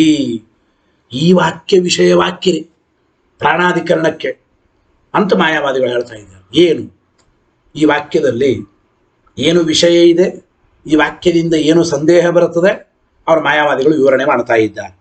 ಏನು ಅಂತಂದ್ರೆ ನೋಡಿ, ಪ್ರಸ್ತೋತರ್ಯ ಯಾರೋ ಪ್ರಸ್ತೋತೃವೇ, ಮಂತ್ರವನ್ನು ಹೇಳುವ ಪ್ರಸ್ತೋತೃವೇ ಅಂತ ಸಂಬೋಧನೆ. ಪ್ರಸ್ತೋತರ್ಯ ದೇವತಾ ಅಂದ್ರೆ ಯಾವ ದೇವತೆಯು ಸಾಮಭಕ್ತಿಯಾದ ಪ್ರಸ್ತಾವದಲ್ಲಿ ಅಧಿಷ್ಠಿತವಾಗಿದೆಯೋ ಅಂದ್ರೆ ಸಾಮಭಕ್ತಿಯಾದ ಪ್ರಸ್ತಾಪ ಅಂತ ಕರೀತಾ ಇದ್ದಾರೆ. ಇಲ್ಲಿ ಹೇಳ್ತಾ ಇದ್ದಾರೆ ನೋಡಿ, ಯಾವ ದೇವತೆ ಸಾಮಭಕ್ತಿಯ ಪ್ರಸ್ತಾವದಲ್ಲಿ ಅಂದ್ರೆ ಆ ಮಂತ್ರಮಂಡಲದಲ್ಲಿ ಅಧಿಷ್ಠಿತವಾಗಿದೆಯೋ ಅಂತ ಆರಂಭ ಮಾಡಿ, ಹಾಗಾದ್ರೆ ಆ ಸಾಮಭಕ್ತಿಯಾದ ಪ್ರಸ್ತಾವದಲ್ಲಿ ಅಧಿಷ್ಠಿತವಾದ ದೇವತೆ ಯಾರು ಅಂತ ಪ್ರಶ್ನೆ ಬರ್ತದೆ. ಪ್ರಸ್ತೋತರಿಯ ದೇವತಾ ಪ್ರಸ್ತಾವಂ ಅನ್ವಾಯತ್ತ ಅಂತ ವಾಕ್ಯ ಆರಂಭ ಮಾಡಿ ಇತ್ಯುಪಕ್ರಮ್ಯ, ಎಲ್ಲೋ ಪ್ರಸ್ತೋತೃವೇ ಸಾಮಭಕ್ತಿಯಾದ ಈ ಪ್ರಸ್ತಾವದಲ್ಲಿ ಯಾವ ದೇವತೆ ಅಧಿಷ್ಠಿತವಾಗಿದೆ ಅಂತ ಮೊದಲು ಅಲ್ಲಿ ಶ್ರುತವಾಗುತ್ತದೆ ಶ್ರುತಿಯಲ್ಲಿ. ಅದಕ್ಕೆ ಪ್ರಶ್ನೆ ಬಂತು, ಕಥಮ ಸಾ ದೇವತಾ, ಹಾಗಾದ್ರೆ ಆ ದೇವತೆ ಯಾರು? ಆ ದೇವತೆ ಯಾರು? ಸಾಮಭಕ್ತಿಯಾದ ಪ್ರಸ್ತಾವದಲ್ಲಿ ಅಧಿಷ್ಠಿತವಾದ ಆ ದೇವತೆ ಯಾರು? ಕಥಮ ಸಾ ದೇವತಾ ಇತಿ, ಇದು ಪ್ರಶ್ನೆ. ಪ್ರಾಣಗಿತಿ ಹೋವಾಚ, ಆ ದೇವತೆ ಯಾರು ಅಂದ್ರೆ ಅದು ಪ್ರಾಣ ಅಂತ ಹೇಳುದು. ಅಂದ್ರೆ ಮಂತ್ರದಲ್ಲಿ ಅಧಿಷ್ಠಿತವಾದ ದೇವತೆ ಅದು ಪ್ರಾಣದೇವರು, ಪ್ರಾಣ ಅಂತ. ಯಾಕೆ ಪ್ರಾಣನೇ ಪ್ರಸ್ತಾವದಲ್ಲಿ ಅಧಿಷ್ಠಿತವಾದ ದೇವತೆ ಅಂತಂದ್ರೆ, ಸರ್ವಾಣಿ ಹವಾ ಇಮಾನಿ ಭೂತಾನಿ ಪ್ರಾಣಮೇವ ಅಭಿಶಂಪಿಶಂತಿ. ನೋಡಿ, ಎಲ್ಲ ಭೂತಗಳು ಪ್ರಳಯ ಕಾಲದಲ್ಲಿ ಈ ಪ್ರಾಣನನ್ನೇ ಪ್ರವೇಶ ಮಾಡುತ್ತವೆ. ಎಲ್ಲ ಭೂತಗಳು ಪ್ರಾಣನಲ್ಲೇ ಪ್ರವೇಶ ಮಾಡುತ್ತವೆ. ಮತ್ತು ಪ್ರಾಣಂ ಅಭಿಜ್ಯಹತೆ, ಮತ್ತೆ ಸೃಷ್ಟಿಕಾಲದಲ್ಲಿ ಈ ಪ್ರಾಣನಿಂದಲೇ ಹೊರಗೆ ಬರುತ್ತವೆ. ಪ್ರಳಯ ಕಾಲದಲ್ಲಿ ಪ್ರಾಣನಲ್ಲೇ ಪ್ರವೇಶ ಮಾಡುತ್ತವೆ, ಸೃಷ್ಟಿಕಾಲದಲ್ಲಿ ಮತ್ತೆ ಈ ಪ್ರಾಣನಿಂದ ಹೊರ ಬರುತ್ತವೆ, ಅಂದ್ರೆ ಸೃಷ್ಟಿ ಹೊಂದುತ್ತವೆ. ಆದ್ದರಿಂದ ಸಾ ಏಷಾ ದೇವತಾ ಪ್ರಸ್ತಾವಂ ಅನ್ವಾಯತ್ತ, ಅದರಿಂದ ಈ ಪ್ರಾಣ ಎಂಬ ದೇವತೆಯೇ ಈ ಪ್ರಸ್ತಾವಕ್ಕೆ ಅಧಿಷ್ಠಾತೃವಾದ ದೇವತೆ ಎಂಬ ಅರ್ಥದ ಕಥಮಾಸಾ ದೇವತಾ ಇತ್ಯಾದಿ ವಾಕ್ಯನೇ ವಿಷಯ ವಾಕ್ಯ. ಸೈಷಾ ದೇವತಾ ಪ್ರಸ್ತಾವಮನ್ವಾಯತ್ತ ಇತ್ತೇತದ್ ಉದಾಹರಣ ವಾಕ್ಯಂ. ಈ ಪ್ರಾಣಾಧಿಕರಣದ ವಿಷಯ ವಾಕ್ಯ ಅಂದ್ರೆ ಇದೇ ಅಂತ ಮಾಯಾವಾದಿಗಳು ಅಂದ್ರು. ಅದಕ್ಕೆ ನಾವು ಹೇಳ್ತೇವೆ, ಏತದಪ್ಯಯುಕ್ತಂ, ಪ್ರಾಚೀನ ವೃತ್ತಿಕಾರರ ವಿಷಯವಾಕ್ಯ ಅದು ವಿಷಯವಾಕ್ಯವಾಗೋದಿಲ್ಲ, ಅದು ಯುಕ್ತವಲ್ಲ. ಅಲ್ಲಿ ಯಾವುದೇ ವಿಧವಾದ ಪ್ರಾಚೀನ ವೃತ್ತಿಕಾರರು ಉದಾಹರಣೆ ಮಾಡಿದ ಪ್ರಾಣಸ್ಯ ಪ್ರಾಣಂ ಪ್ರಾಣಬಂಧನಂ ಹಿ ಸೌಮ್ಯ ಮನಃ ಎಂಬ ವಾಕ್ಯಗಳು ಹೇಗೆ ಅವು ಸಂಶಯಾದಿಗಳನ್ನು ಹುಟ್ಟಿಸೋದಿಲ್ಲ, ಸಂಶಯಕ್ಕೆ ವಿಷಯವಾಗೋದಿಲ್ಲ, ಅಂದಮೇಲೆ ಅವು ಅಧಿಕರಣಕ್ಕೆ ವಿಷಯವಾಕ್ಯವಾಗೋದಿಲ್ಲ ಅಂತ ಹೇಗಂತೀರಿ? ನಾವಂತ ಇದ್ದೇವೆ ಮಾಯಾವಾದಿಗಳಿಗೆ ಏತದಪ್ಯಯುಕ್ತಂ, ನೀವು ಹೇಳಿದ ಈ ವಾಕ್ಯಗಳು ಕೂಡ ಸರ್ವಥಾ ವಿಷಯವಾಕ್ಯ ಅಂತ ಆಗೋದಿಲ್ಲ ಎಂಬುದನ್ನೇ ನಾವು ಹೇಳ್ತಾ ಇದ್ದೇವೆ. ಯಾಕೆ? ಸಂಶಯ ಪೂರ್ವ ಪಕ್ಷಯೋ ಅನುತ್ಥಾನಾತ್, ನೀವು ಹೇಳಿದ ಈ ವಿಷಯವಾಕ್ಯ ಕಥಮಾಸಾ ದೇವತಾ ಎಂಬುವ ಈ ಛಾಂದೋಗ್ಯೋಪನಿಷತ್ತಿನ ವಾಕ್ಯವು ಕೂಡ ವಿಷಯವಾಕ್ಯವಾಗುವುದಿಲ್ಲ. ಯಾಕೆಂದ್ರೆ ಈ ವಾಕ್ಯದಿಂದಲೂ ಕೂಡ ಅಧಿಕರಣದ ಆರಂಭದಲ್ಲಿ ಮೊದಲಿಗೆ ಯಾವುದೇ ವಿಧವಾದ ಸಂಶಯ ಪೂರ್ವ ಪಕ್ಷ ಏನು ಹುಟ್ಟೋದಿಲ್ಲ, ಸಂಶಯ ಪೂರ್ವ ಪಕ್ಷಾದಿಗಳು ಏನು ಹುಟ್ಟೋದಿಲ್ಲ ಎಂಬ ಮಾತನ್ನು ಹೇಳ್ತಾ ಇದ್ದಾರೆ. ಅವರು ಪ್ರಶ್ನೆ ಮಾಡಿದ್ರು, ಇಲ್ರಿ ಇಲ್ಲಿ ಸಂಶಯ ಹುಟ್ಟುತ್ತದಲ್ಲ ಅಂತ ಪ್ರಶ್ನೆ.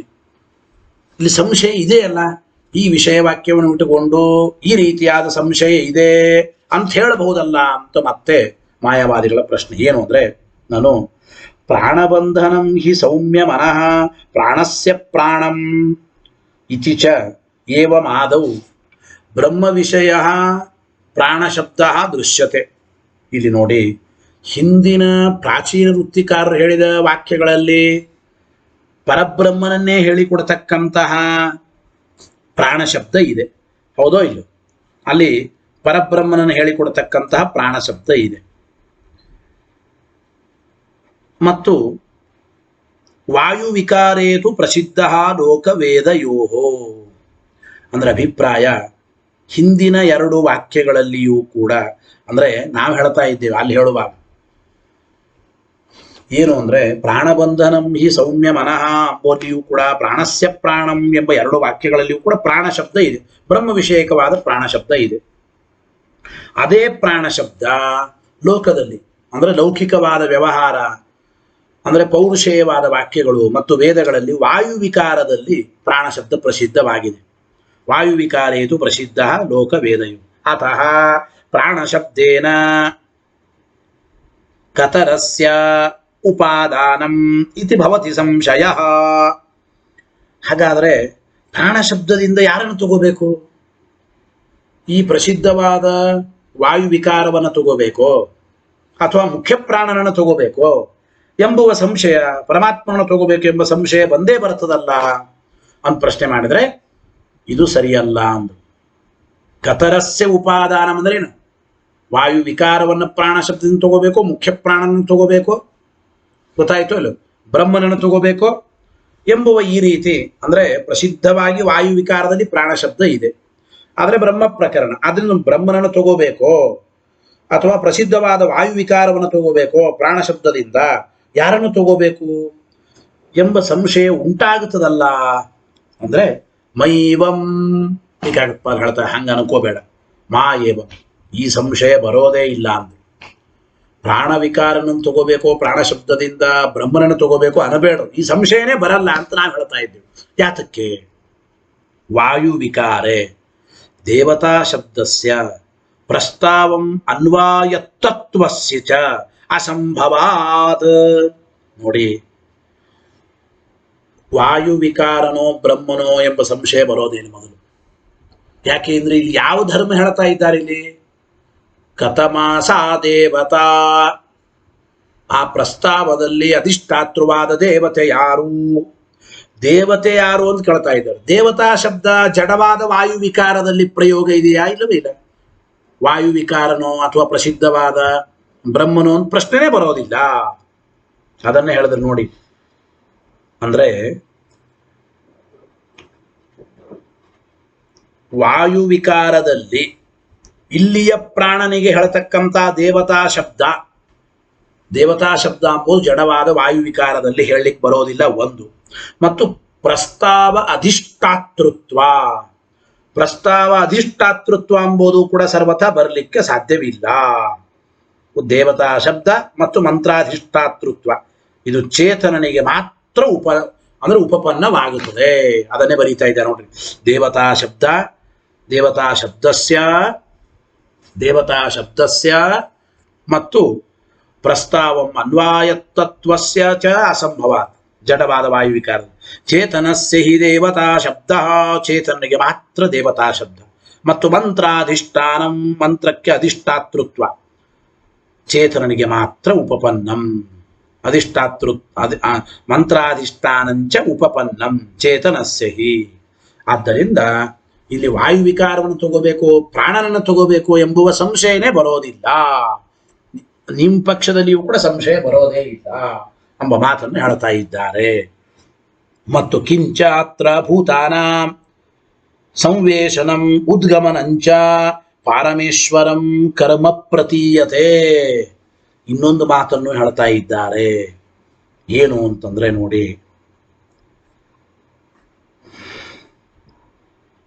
ಸಮಸ್ತ ಭೂತಗಳ ಪ್ರವೇಶ ಹೇಳ್ತಾ ಇದೆ. ಇಲ್ಲಿ ಹೇಳಲ್ಪಟ್ಟ ಪ್ರಾಣನಿಗೆ ಎಲ್ಲಾ ಭೂತಗಳ ಪ್ರವೇಶ ಅಂದ್ರೆ ಅಭಿಪ್ರಾಯ, ಇಲ್ಲಿ ಹೇಳಲ್ಪಟ್ಟ ಪ್ರಾಣನಲ್ಲಿ ಎಲ್ಲ ಭೂತಗಳು ಪ್ರವೇಶವನ್ನು ಹೊಂದುತ್ತವೆ ಪ್ರಳಯ ಕಾಲದಲ್ಲಿ ಅಂತ ಹೇಳ್ತಾ ಇದ್ದಾರೆ. ಮತ್ತು ಉದ್ಗಮನಂಚ, ಆ ಪ್ರಾಣನಿಂದಲೇ ಮತ್ತೆ ಹೊರ ಬರುತ್ತವೆ, ಹುಟ್ಟಿ ಬರುತ್ತವೆ ಅಂತ ಹೇಳ್ತಾ ಇದ್ದಾರೆ. ಎಲ್ಲ ಭೂತಗಳ ಪ್ರವೇಶ ಮತ್ತು ಆ ಪ್ರಾಣನಿಂದ ಎಲ್ಲ ಭೂತಗಳ ನಿರ್ಗಮನ, ಮತ್ತೆ ಹೊರಗೆ ಬರುತ್ತವೆ. ಇದು ಯಾರ್ದು? ಇದು ನಿರವಕಾಶವಾದ ವಿಷ್ಣುಲಿಂಗ ಎಂಬ ಮಾತನ್ನು ಹೇಳ್ತಾ ಇದ್ದ. ಪಾರಮೇಶ್ವರಂ ಕರ್ಮ ಪ್ರತೀಯತೆ, ನಿರವಕಾಶವಾದ ವಿಷ್ಣುಲಿಂಗ ಅಂದ್ರೆ ಪರಮಾತ್ಮನಿಂದಲೇ ಸಕಲ ಭೂತಗಳ ಸಂಹಾರ, ಪರಮಾತ್ಮನಿಂದಲೇ ಸಕಲ ಭೂತಗಳ ಸೃಷ್ಟಿ.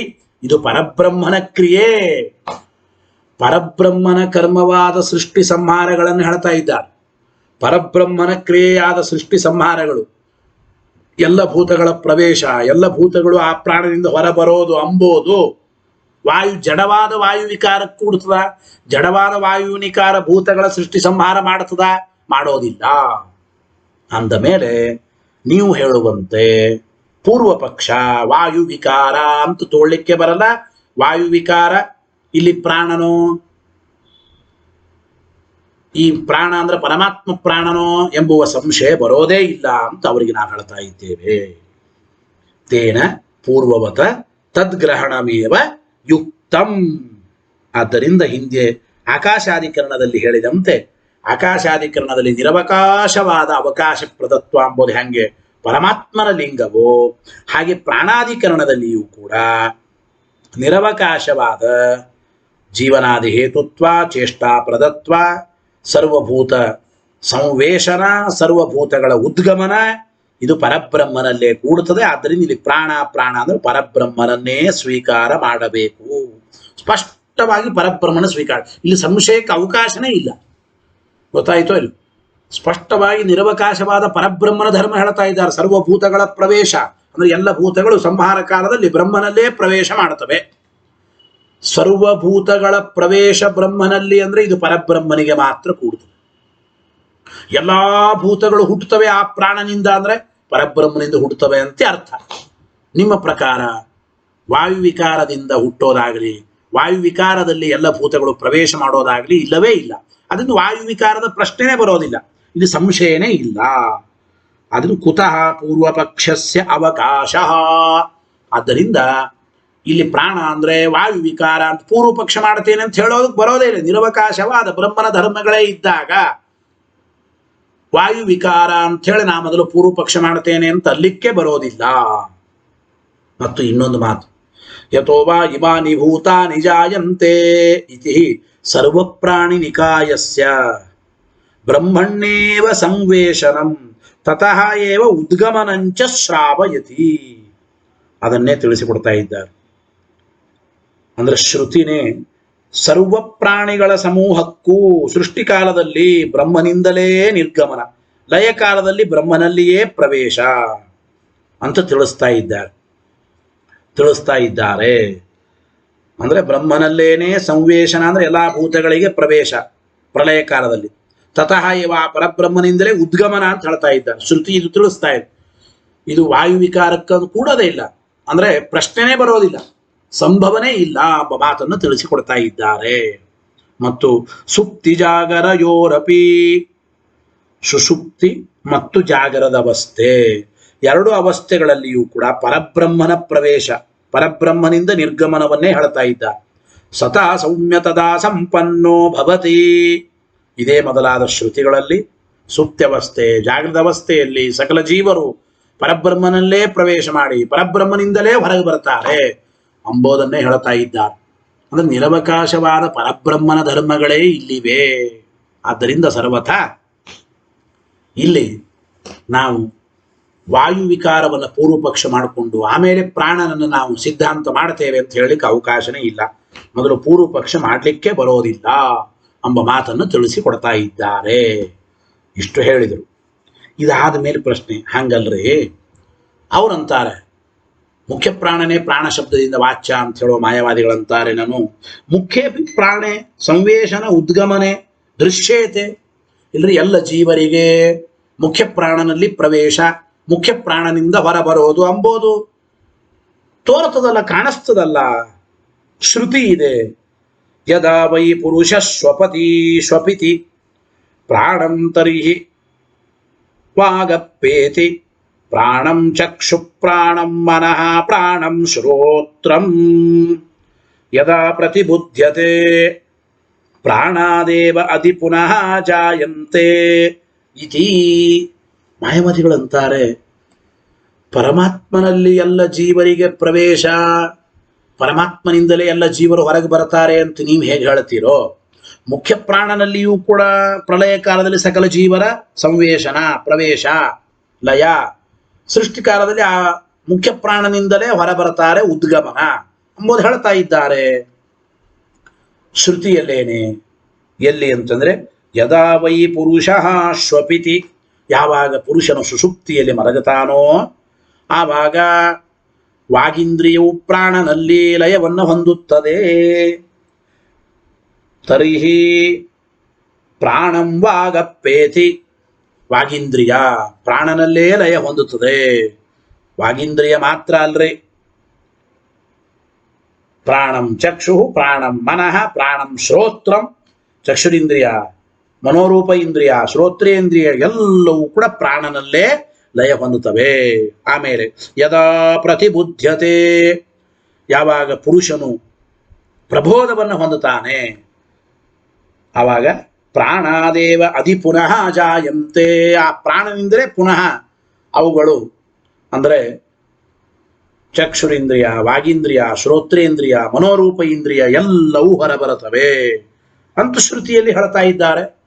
ಅಂದಮೇಲೆ ಪ್ರಾಣನಲ್ಲಿಯೂ ಕೂಡ ಲಯ ಮತ್ತು ಪ್ರಾಣನಿಂದಲೇ ಸೃಷ್ಟಿ ಅಂತ ಹೇಳಬಹುದಲ್ಲ. ಆದ್ದರಿಂದ ಅದು ಮುಖ್ಯ ಪ್ರಾಣನಿಗೂ ಕೂಡ್ತದಲ್ಲ ಅಂತ ಪೂರ್ವ ಪಕ್ಷ ಬಂದರೆ, ಏವಂ ತರ್ಹಿ ಸಂಶಯ ಸ್ಯಾತ್, ಸಂಶಯ ಬಂದೇ ಬರುತ್ತದೆ. ಆದ್ದರಿಂದ ನ ಪೂರ್ವ ಪಕ್ಷ ಸಮಬಲತ್ವಾತ್, ಆದ್ದರಿಂದ ಪರಮಾತ್ಮನಲ್ಲಿ ಲಯ, ಪರಮಾತ್ಮನಿಂದ ಸೃಷ್ಟಿ ಅಂತ ಹೇಳೋ ಶ್ರುತಿಗಳಿಗೂ ಮುಖ್ಯ ಪ್ರಾಣನಲ್ಲಿ ಸೃಷ್ಟಿ, ಮುಖ್ಯ ಪ್ರಾಣನಲ್ಲೇ ಲಯ, ಮುಖ್ಯ ಪ್ರಾಣನಿಂದ ಸೃಷ್ಟಿ, ಮುಖ್ಯ ಪ್ರಾಣ ಲಯ ಅಂತ ಹೇಳೋ, ಈಗ ಸಂಶಯ ಬರಬಹುದೇ ಹೊರತು, ಸಂಶಯ ಬರಬಹುದೇ ಹೊರತು ಮುಖ್ಯ ಪ್ರಾಣನೇ ಪ್ರಾಣ ಶಬ್ದ ವಾಚ್ಯ ಎಂಬ ರೀತಿಯ ಪೂರ್ವ ಪಕ್ಷ ಉದಯಿಸಕ್ಕೆ ಸಾಧ್ಯವಿಲ್ಲ ಅಂತಂದ್ರೆ, ಅಂದ್ರೆ ನ ಪೂರ್ವ ಪಕ್ಷ ತರ್ಹಿ ಸಂಶಯ ಸ್ಯಾತ್, ಸಂಶಯ ಬರಬಹುದಷ್ಟೇ. ಮುಖ್ಯ ಪ್ರಾಣನಲ್ಲಿಯೋ ಪರಮಾತ್ಮನಲ್ಲಿಯೋ ಎರಡು ರೀತಿ ವಾಕ್ಯಗಳು ಉಂಟು. ಪರಮಾತ್ಮನಲ್ಲೇ ಲಯ, ಪರಮಾತ್ಮನಿಂದೇ ಸೃಷ್ಟಿ ಎಲ್ಲ ಭೂತಗಳಿಗೆ ಒಂದು ವಾಕ್ಯ. ಮುಖ್ಯ ಪ್ರಾಣನಲ್ಲೇ ಲಯ, ಮುಖ್ಯ ಪ್ರಾಣನಿಂದಲೇ ಸೃಷ್ಟಿ ಅಂಬೋದಕ್ಕೂ ವಾಕ್ಯಗಳಿವೆ. ಹಾಗಾದ್ರೆ ಯಾರಲ್ಲಿ ಸೃಷ್ಟಿ ಲಯಗಳು, ಯಾರಿಂದ ಸೃಷ್ಟಿ ಲಯಗಳು ಅಂತ ಸಂಶಯ ಬರುತ್ತದೆ ಹೊರತು ಪೂರ್ವ ಪಕ್ಷ ಮಾಡೋದಕ್ಕೆ ಸಾಧ್ಯವಿಲ್ಲ. ಗೊತ್ತಾಯಿತೋ ಇಲ್ಲ? ಸಮಬಲವಾಗಿವೆ, ಎರಡು ರೀತಿಯಾಗಿ ಎರಡೂ ಶ್ರುತಿಗಳೇ ಸಮಬಲವಾಗಿ ಏನು ಮತ್ತು ಕಿಂಚ ಯದಾ ವೈ ಪುರುಷ ಇತಿ ಶ್ರುತಿರಪಿ ಮುಖ್ಯ ಪ್ರಾಣ ವಿಷಯ ಕುತಃ ಅವಗತಂ. ಇನ್ನೊಂದು ಮಾತಾಡ್ತಾ ಇದ್ದಾರೆ. ಈಗ ಯದಾ ವೈ ಪುರುಷ ಶ್ವಪಿತಿ ಪ್ರಾಣಂ ತರಿಹಿ ವಾಗಪ್ಪೇತಿ, ಈ ವಾಕ್ಯ ಮುಖ್ಯ ಪ್ರಾಣ ವಿಷಯಕ ಅಂತ ಹೇಗೆ ಸಿದ್ಧವಾಗುತ್ತೆ, ಮುಖ್ಯ ಪ್ರಾಣನನ್ನ ಹೇಳಿಕೊಡ್ತಂತ ಹೇಗೆ ಸಿದ್ಧವಾಗುತ್ತದೆ? ಕುತಃ ಅವಗತಂ, ಯಾಕೆಂದ್ರೆ ಶ್ವಾಪಕಾಲೆ ಪ್ರಾಣರುತ್ತವು, ಶ್ವಾಪಕಾಲೆ ಪ್ರಾಣರುತ್ತವು ಅಪರಿಲುಪ್ಯಮಾನಾಯಾಂ ಇಂದ್ರಿಯ ವೃತ್ತಯ ಪರಿಲುಪ್ಯಂತೆ. ಏನು ಹೇಳ್ತಾ ಇದ್ದಾರೆ ಅಂದ್ರೆ, ಸುಷುಪ್ತಿ ಕಾಲದಲ್ಲಿ ಪ್ರಾಣನ ವೃತ್ತಿ ಲಯವನ್ನು ಹೊಂದೋದಿಲ್ಲ. ಅಂದ್ರೆ ಮಲಕೊಂಡಾಗಲೂ ಕೂಡ ಪ್ರಾಣದೇವರ ಕೆಲಸ ನಡೀತಾ ಇದೆ, ಆ ಪ್ರಾಣನ ಪ್ರವೃತ್ತಿ ಲಯ ಹೊಂದೋದಿಲ್ಲ. ಉಳಿದ ಇಂದ್ರಿಯಗಳ ವೃತ್ತಿಯೂ ಲಯ ಹೊಂದುತ್ತದೆ. ಶ್ವಾಪಕಾಲೇ ಪ್ರಾಣವೃತ್ತವು ಅಪರಿಲುಪ್ಯಮಾನಾಯ, ಅಂದ್ರೆ ಅದು ಲೋಪವಾಗೋದಿಲ್ಲ, ಪ್ರಾಣನ ಪ್ರವೃತ್ತಿಗಳು ನಡೀತಾ ಇರ್ತದೆ ಶ್ವಾಪಕಾಲದಲ್ಲಿಯೂ ಕೂಡ. ಇಂದ್ರಿಯ ವೃತ್ತಯ, ಬೇರೆ ಇಂದ್ರಿಯಗಳ ವೃತ್ತಿಗಳು ಕೆಲಸಗಳು ಪರಿಲುಪ್ಯಂತೆ. ಪ್ರಬೋಧ ಕಾಲೇಚ, ಎಚ್ಚರವಾದಾಗ ಮತ್ತೆ ಪ್ರಬೋಧ ಕಾಲದಲ್ಲಿ ಪುನಃ ಆ ಬೇರೆ ಇಂದ್ರಿಯಗಳ ಪ್ರವೃತ್ತಿಗಳು ಜಾಗೃತವಾಗುತ್ತವೆ. ಪ್ರಬೋಧ ಕಾಲೇಚ ಪ್ರಾದುರ್ಭವಂತಿ ಇತಿ ಪ್ರತ್ಯಕ್ಷಾನುಗುಣ್ಯಾತ ಮುಖ್ಯ ಪ್ರಾಣ ವಿಷಯತ್ವಂ ಪ್ರಾಬಲ್ಯಂಚ ನಿಶ್ಚೀಯತೆ. ಈ ಒಂದು ಪ್ರತ್ಯಕ್ಷದ ಅನುಭವದ ಅನುಗುಣವಾಗಿ, ಅಂದ್ರೆ ನೀವು ಮುಖ್ಯ ಪ್ರಾಣನನ್ನ ಪೂರ್ವ ಪಕ್ಷ ಮಾಡ್ಲಿಕ್ಕೆ ಬರಲ್ಲ ಅಂತ ಹೇಗೆ ಅಂತೀರಿ ಅಂತ ಪ್ರಶ್ನೆ. ನಾವು ಹೇಳ್ತಾ ಇದ್ದೀವಿ ಅಂದ್ರೆ ಪ್ರತ್ಯಕ್ಷಾನುಗುಣವಾಗೇನೆ ಮುಖ್ಯ ಪ್ರಾಣ ಪೂರ್ವ ಪಕ್ಷ ಅಂತ ಮಾಡಬಹುದಲ್ಲ, ಪ್ರಬಲವಾದ ಶ್ರುತಿನೂ ಇದೆ ಅಂತಂದ್ರೆ ಗೊತ್ತಾಯ್ತು ಅಲ್ಲ.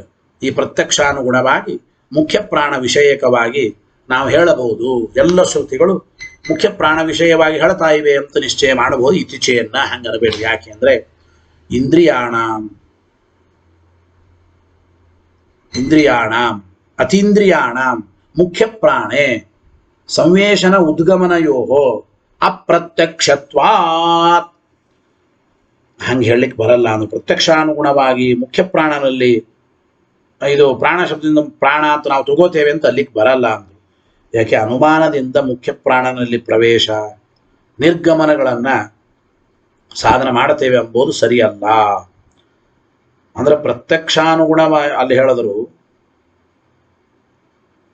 ಇದು ಉತ್ತರ ಸರಿಯಲ್ಲ. ಯಾಕೆ ಮೊದಲು ನೋಡಿ, ಇಂದ್ರಿಯಗಳು ಅತೀಂದ್ರಿಯ ಮೊದಲು, ಅತೀಂದ್ರಿಯಾಣಾಂ ಇಂದ್ರಿಯಾಣಾಂ. ಹಾಗೆ ಎಷ್ಟು ಸ್ವಾರಸ್ಯ, ನಾನು ಪ್ರತಿ ಪಾಠದಲ್ಲಿ ಹೇಳ್ತಾ ಇರ್ತೀನಿ. ಇಂದ್ರಿಯಗಳು ಪದಾರ್ಥಗಳ ಜ್ಞಾನ ಮಾಡಿಸಿಕೊಡ್ತವೆ, ಆದರೆ ಸ್ವಯಂ ಇಂದ್ರಿಯಗಳೇ ಇಂದ್ರಿಯಗಳಿಂದ ತಿಳಿಯಲ್ಲ. ಇಂದ್ರಿಯಗಳು ಅತೀಂದ್ರಿಯ, ಇವನಿಗೆ ಈ ಇಂದ್ರಿಯಗಳು ಇವೆ ಅಂತ ತಿಳಿಯೋದು ಅನುಮಾನದಿಂದ. ಹಾಗಾದ್ರೆ ಇಂದ್ರಿಯಗಳು ಅತೀಂದ್ರಿಯವಾದ್ದರಿಂದ ಮುಖ್ಯ ಪ್ರಾಣನಲ್ಲಿ ಇಂದ್ರಿಯಗಳ ಪ್ರವೇಶ, ಆ ಮುಖ್ಯ ಪ್ರಾಣದಿಂದಲೇ ಇಂದ್ರಿಯಗಳ ನಿರ್ಗಮನ ಎಂಬುದು ಸರ್ವಥಾ ಪ್ರತ್ಯಕ್ಷಕ್ಕಂತೂ ಅದು ಯೋಗ್ಯವಲ್ಲ. ಇಂದ್ರಿಯಾಣಾಂ ಅತೀಂದ್ರಿಯಾಣಾಂ ಇಂದ್ರಿಯಾಣಾಂ. ಅತೀಂದ್ರಿಯವಾದ ಇಂದ್ರಿಯಗಳು ಮುಖ್ಯ ಪ್ರಾಣನಲ್ಲಿ ಪ್ರವೇಶ ಮತ್ತು ಮುಖ್ಯ ಪ್ರಾಣದಿಂದ ಹೊರಬರ್ತವೆ ಎಂಬುದು ಇದು ಪ್ರತ್ಯಕ್ಷಕ್ಕೆ ಯೋಗ್ಯವಲ್ಲ. ಇಲ್ರಿ, ಇಂದ್ರಿಯಗಳು ಅತೀಂದ್ರಿಯವಾದರೂ ಅವು ಪ್ರತ್ಯಕ್ಷ ತಿಳಿಯಲಿಕ್ಕಾಗದೆ ಹೋದ ಅನುಮಾನದಿಂದ ತಿಳಿಯಬಹುದಲ್ಲ. ಅನುಮಾನಂ ಅಸ್ತು ಇತಿ ಚೇನ್ನ, ಅನುಮಾನದಿಂದ ತಿಳಿಯುತ್ತೇವೆ ಅಂತಂದ್ರೆ ಅನುಮಾನದಿಂದಲೂ ಕೂಡ ಸಾಧನೆ ಮಾಡ್ಲಿಕ್ಕೆ ಬರಲ್ಲ ಅಂದ್ರು. ಯಾಕೆ?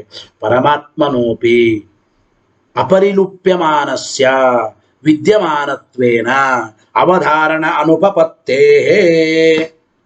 ನೋಡಿ, ಸುಷುಪ್ತಿಯ ಕಾಲದಲ್ಲಿ ಪರಮಾತ್ಮನೂ ಲಯ ಹೊಂದೋದಿಲ್ಲ, ಸುಷುಪ್ತಿಯ ಕಾಲದಲ್ಲಿ ಪರಮಾತ್ಮನೂ ಲಯ ಹೊಂದೋದಿಲ್ಲ. ಆದ್ರಿಂದ ಪರಮಾತ್ಮನಲ್ಲೇನೆ ಇಂದ್ರಿಯಗಳ ಲಯ, ಪರಮಾತ್ಮನೆಂದ್ರೆ ಮತ್ತೆ ಇಂದ್ರಿಯಗಳು ಜಾಗೃತವಾಗುತ್ತವೆ ಅಂತೂ ಹೇಳ್ಬೋದು. ಮುಖ್ಯ ಪ್ರಾಣನಲ್ಲೇ ಆಗಬೇಕು ಅಂತ ನಿಯಮ ಇಲ್ಲ. ಪರಮಾತ್ಮನೋಪಿ ಅಪರಿಲುಪ್ಯಮಾನಸ್ಯ ಪರಮಾತ್ಮನೋಪಿ. ಎಲ್ಲ ಇಂದ್ರಿಯಗಳು ಉಪರತವಾಗುತ್ತವೆ, ಮುಖ್ಯ ಪ್ರಾಣ ಮಾತ್ರ ಉಪರತನಾಗಲ್ಲ, ಜಾಗೃತನಾಗಿರ್ತಾನೆ ಸುಷುಪ್ತಿಯಲ್ಲಿ. ಎಲ್ಲ ಇಂದ್ರಿಯಗಳು ಮುಖ್ಯ ಪ್ರಾಣನಲ್ಲೇ ಪ್ರವೇಶ ಮಾಡುತ್ತವೆ. ಮುಖ್ಯ ಪ್ರಾಣ ಮತ್ತೆ ಅವನು ಅಂದ್ರೆ ಈ ಜೀವ ಪ್ರಬುದ್ಧನಾದಾಗ ಮುಖ್ಯ ಪ್ರಾಣನಿಂದಲೇ ಎಲ್ಲ ಇಂದ್ರಿಯಗಳು ಮತ್ತೆ ಜಾಗೃತವಾಗುತ್ತವೆ ಅಂತ ಹೇಗೆ ಹೇಳ್ತೀರೋ, ಹಾಗೆ ಸುಷುಪ್ತ ಕಾಲದಲ್ಲಿ ಮುಖ್ಯ ಪ್ರಾಣ ಹೇಗೆ ಜಾಗೃತನಾಗಿರ್ತಾನೆ, ಪರಮಾತ್ಮನೂ ಜಾಗೃತನಾಗಿರ್ತಾನೆ. ಆ ಇಂದ್ರಿಯಗಳಿಗೆ ಪರಮಾತ್ಮನಲ್ಲೇ ಪ್ರವೇಶ ಉಪರತಿ. ಮತ್ತೆ ಈ ಜೀವ ಜಾಗೃತನಾದಾಗ ಇಂದ್ರಿಯಗಳಿಗೆ ಪರಮಾತ್ಮನಿಂದಲೇ ಜಾಗೃತಿ ಎಂಬುದನ್ನು ಹೇಳಬಹುದು. ಆದ್ದರಿಂದ ನೀವು ಮುಖ್ಯ ಪ್ರಾಣನೇ ಪ್ರಾಣ ಶಬ್ದದಿಂದ ವಾಚ್ಯ ಅಂತ ಹೇಳಲಿಕ್ಕೆ ಬರೋದಿಲ್ಲ ಎಂಬ ಮಾತನ್ನು ತಿಳಿಸಿಕೊಡ್ತಾ ಇದ್ದಾರೆ. ಮುಂದಿನ ಮತ್ತೆ ಇನ್ನು ಹೆಚ್ಚಿನ ಸ್ವಲ್ಪ ಪ್ರಶ್ನೋತ್ತರ ಇದೆ. ಇನ್ನೊಂದು 2 ಪ್ಯಾರ ಈ ಪ್ರಾಣಾಧಿಕರಣ ಮುಗಿಸಿ ಮುಂದೆ ಜ್ಯೋತಿರಧಿಕರಣ ಮತ್ತು ಗಾಯತ್ರ್ಯಧಿಕರಣದ ವಿಚಾರವನ್ನು ತಿಳಿಯೋಣ. ಕಿಂಚ ಇಂದ್ರಿಯಾಣ ಮುಖ್ಯ ಪ್ರಾಣೇ ಎಂಬ ವಿಚಾರವನ್ನು ಮತ್ತೆ ಮುಂದಿನ ನಾಳೆ ದ್ವಾದಶಿ, ನಾಳೆ ಪ್ರದೋಷ, ನಾಳೆ ಒಂದು ದಿನ ಪಾಠ ಇರುವುದಿಲ್ಲ, ಶುಕ್ರವಾರ ಮತ್ತೆ ಶನಿವಾರ ತತ್ವಪ್ರಕಾಶಿಕ ಪಾಠ, ಅದು ಕೂಡ ಆನ್ಲೈನ್ ಮುಖಾಂತರವೇ. ಭಾನುವಾರ ಸೋಮವಾರ ಆಚಾರ್ಯರು ಮತ್ತೆ ಮಠದಲ್ಲೇ ಪಾಠ ಹೇಳ್ತೀನಿ ಅಂತ ಹೇಳಿದ್ದಾರೆ. ನೇರವಾಗಿ ಮಠದಲ್ಲಿ ಪಾಠವನ್ನು ನೋಡೋಣ. ಹರಯೇ ನಮಃ. ಶ್ರೀಕೃಷ್ಣಾರ್ಪಣಮಸ್ತು.